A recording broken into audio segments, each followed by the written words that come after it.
বিএনপির সাথে জুলাই সনদ প্রশ্নে এবং গণভোট প্রশ্নে বিট্রে করা হয়েছে। জুলাই সনদ বাস্তবায়ন নিয়ে একটা সমস্যা হবেই। ডক্টর জাহিদুর রহমান, আপনাকে স্বাগত জানাচ্ছি। অসংখ্য ধন্যবাদ আজ আমাদেরকে সময় দেওয়ার জন্য। ধন্যবাদ আপনাকেও। মন্ত্রিসভা কেমন হলো সেই আলোচনায় আসবো, তার আগে একটু জানতে চাই যে বিএনপি যে এই যে সংস্কার পরিষদের সদস্য হিসেবে শপথ নেবে না, এই বিষয়টি কি আজ করতে পেরেছিলেন নাকি এটা আপনার কাছে একটা সারপ্রাইজ? সারপ্রাইজ ছিল। গতকাল তো প্রথম তারা জানালেন, গতকাল আমরা কিছু অসমর্থিত সূত্র থেকে জানতে পারছিলাম। তবে একটা খুব ইন্টারেস্টিং জিনিস হলো, জনাব Salahuddin Ahmed publicly on record এই তথ্যটা দিয়েছেন। তো ওনারা আগে থেকে একটা আভাস দিচ্ছিলেন, আমার কাছে এটা সারপ্রাইজ হিসেবে এসছে।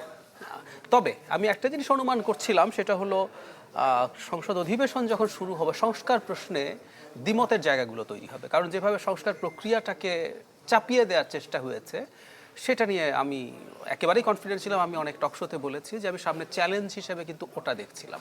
সো এটা ইনফ্যাক্ট শপথ নেওয়ার আগেই শুরু হয়ে গেল। এটা কি একটা সংকট তৈরি হলো কিনা, এবং বিএনপির এই মুভটাকে আপনি কি একটা স্মার্ট মুভ বলবেন? আপনার মনে হচ্ছে যে বিএনপি ঠিক কাজ করলো? ঠিক বেঠিকে পরে আসি, কেন করলো আগে সেটা একটু খুঁজে দেখার চেষ্টা করি। তারও আগে আপনি প্রথম যে প্রশ্নটা করেছেন সংকট তো করবে কিনা, মানে যখন জামাত ঘোষণা দিল যে তারা শপথ নেবে না, তখন একটা পত্রিকা থেকে আমার অপিনিয়ন চাওয়া হলো। তখনই আমি বলেছিলাম যে না, জামাত শপথ নেবে, এটা শিওর থাকেন, কারণ জামাত অ্যাফোর্ড করতে পারবে না যে সে পার্লামেন্টে যাবে না। এ গ্রেড ক্লিংকারের কনফিডেন্স সিমেন্ট, বাংলাদেশের হৃদয় জুড়ে। কতদিন ঠিক আছে, এখন নিলাম না, কোনো একটা পর্যায়ে আসলে তাকে নিতেই হতো, এবং জামাত তো দুটো শপথই নিয়েছে। সো মেজর সংকট নেই। আমাদের আসলে প্রাথমিকভাবে দরকার হচ্ছে একটা স্টেবল সরকার। তাহলে সরকার গঠিত হয়ে গেল, কিন্তু জামাত না গেলেও সরকার গঠিত হয়ে গেছে। এখন মেজর সংকটটা হলো না, কিন্তু বাকি যে জায়গাটা সেটা হচ্ছে জুলাই সনদ বাস্তবায়ন নিয়ে একটা সমস্যা হবেই। ইট ওয়াজ ভেরি মাচ প্রেডিক্টেবল। আমাকে যখনই জিজ্ঞেস করা হচ্ছে সরকারের কী কী চ্যালেঞ্জ আছে, এর মধ্যে আমি এটাও রেখেছি যে জুলাই সনদ নিয়ে হবে। এখন বিএনপির মুভটাকে কীভাবে দেখবো, আমি আগে কারণটা বোঝার চেষ্টা করি। আমি সিরিয়াসলি মনে করি বিএনপির সাথে জুলাই সনদ প্রশ্নে এবং গণভোট প্রশ্নে বিট্রে করা হয়েছে।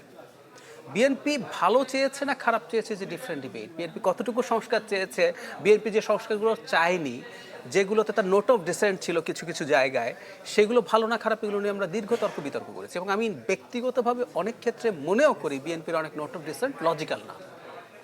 But the situation is, BNP তো ওভাবে ভেবেছে, ওভাবে তার স্ট্যান্ড নিয়েছে ডিসপাইট অল দ্য ক্রিটিসিজমস।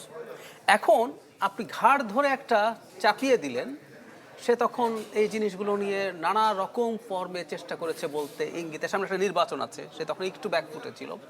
আজকে যখন দলটা 2/3 মেজরিটি নিয়ে সিটে, এবং আপনি যদি স্বতন্ত্রকেও বিএনপির ভোট হিসাবে ধরেন, তাহলে প্রায় 60% ভোট মানে পেয়েছে, সেই অবস্থায় যখন আসবে, সে কিন্তু তার এই জায়গা থেকে সংস্কার প্রশ্নে তার আদি যে অবস্থান সেটা জানাবে, এবং তার একটা নৈতিক ভিত্তিও আছে।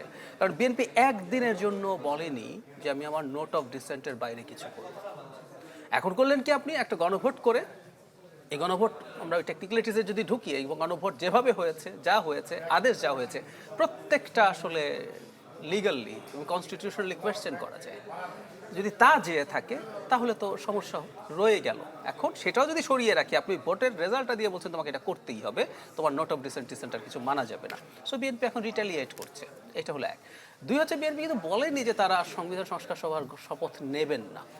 জনাব সালাউদ্দিন আহমেদের যে বক্তব্য আমি শুনলাম, তাতে তিনি বলেছেন যে প্রধান নির্বাচন কমিশনার তাদেরকে অ্যাপ্রোচ করেনি, বা এখন এটা তার অধীনে সম্ভব না। তিনি যেমন ব্যাপারটা একটু যদি দর্শকদের উদ্দেশ্যে, একটা কনস্টিটিউশনাল ইস্যু আছে যে আমাদের এই যে সংবিধান সংস্কার পরিষদ যে গঠিত হবে, এটা আমাদের কনস্টিটিউশনে নেই। নিলে তার শপথটা কিভাবে হবে, আগে এটা সংবিধানে রেস্টোর্ড হতে হবে, ইনক্লুডেড হতে হবে। তারপর ওই যদি একটা তফসিলের উল্লেখ করছে, প্রধান নির্বাচন কমিশনার যেটা কার কার শপথ পড়াতে পারবেন সেটা তো লেখা আছে, এর মধ্যে তো সংবিধান সংস্কার পরিষদ নেই। তার মানে ওনার বক্তব্য হচ্ছে এগুলো সংবিধানে আগে আসতে হবে, তারপর এগুলো করা হবে।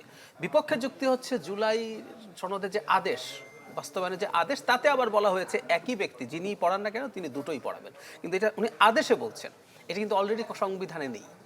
তাহলে ব্যাপারটা হচ্ছে এই আদেশটা সংবিধানে পাঠ হতে হবে, এটা ওনার যুক্তির কথা বলছি। তারপর সেখান থেকে শপথের প্রশ্ন। সো বিএনপি যে শপথ বাতিল করে দিচ্ছে, যেভাবে মানে পোট্রে করা হচ্ছে, আমি জানি না নেবে কি নেবে না, কিন্তু যেভাবে বলা হচ্ছে, এটা সালাউদ্দিন আহমেদের বক্তব্য অন্তত সেই রকম না।